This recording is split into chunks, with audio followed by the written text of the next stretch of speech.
Hello, dear viewers. I'm Monica Kuzminskaite. I'm health and nutrition psychologist, and this is my podcast that I call Spoonful of Reason. And this week we talk about food noise. Food noise is a state characterized by constant, intrusive, often annoying thoughts about food, eating, cravings, and control.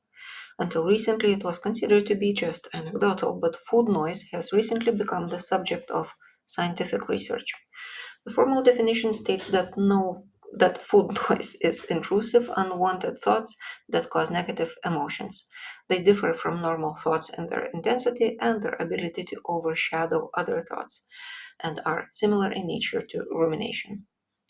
Food noise can be caused by external factors such as advertising and environment rich in food products and eating cues, and internal factors such as stress levels, sleep quantity and quality, or hormonal influences. Scientists use the term reactivity to describe the combination of these factors. This reactivity, sensitivity to food noise, may decrease with the use of GLP-1 agonists according to user reports. One interesting study found that high levels of normal background noise amplify the effects of food noise, making it more difficult to make decisions about food. Modern highly processed foods contain high levels of salt, sugar, and fat. This combination triggers very intense responses to our taste buds and dopamine system. In response, the brain suppresses the dopamine reactions, but this also means that we want more of this food because we're seeking the same dopamine reward as before. This means that when we eat a lot of processed food, we want more of it and more often. If this is similar to drug addiction, the brain mechanism that serves this phenomenon is exactly the same. So, no wonder. Constant cravings and food seeking and consumption oriented activities create a constant background of thoughts about deprivation, desire, and dissatisfaction. Specialized nerve cells found in the hippocampus region of the brain store detailed memories of fatty and sweet foods and where to find them. When these neurons are activated, they can create a desire to eat such foods even when there is no feeling of hunger. It is likely that the activity of these neurons forms the basis for this cognitive, food oriented brain activity. Decision fatigue can also contribute to a negative emotional background. The more information there is in our field of attention, the more we try to make decisions about food choices and the more stress we experience as a result. It is worth remembering that much of the information related to food is actually cause for concern, as either it urges us to avoid something in terms of products or quantity, or urges us not to miss out on the opportunity to enjoy it. Unfortunately, it's almost impossible to choose something that is considered both tasty and healthy. And what's more, there is usually no consensus, partly because new research findings are constantly emerging, and partly because both justified and unjustified innovations are being commercialized.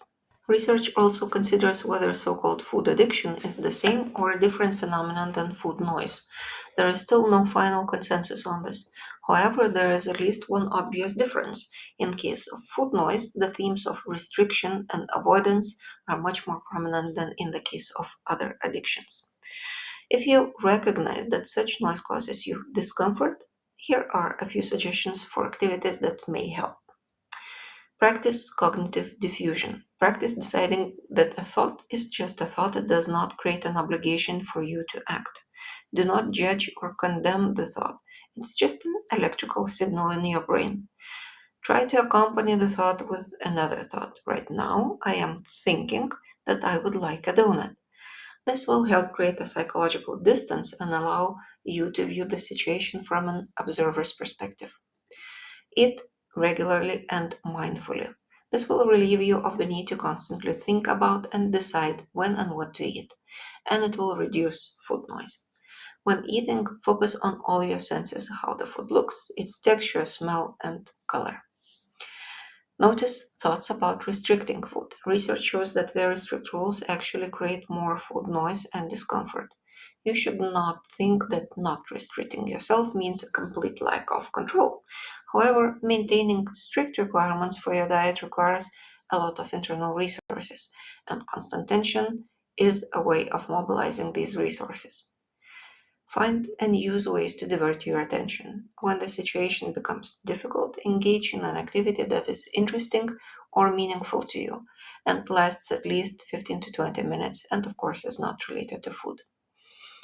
Take care of your stress levels and sleep quality. I understand that this is not an easy task, but the impact will be positive for your entire body and overall health.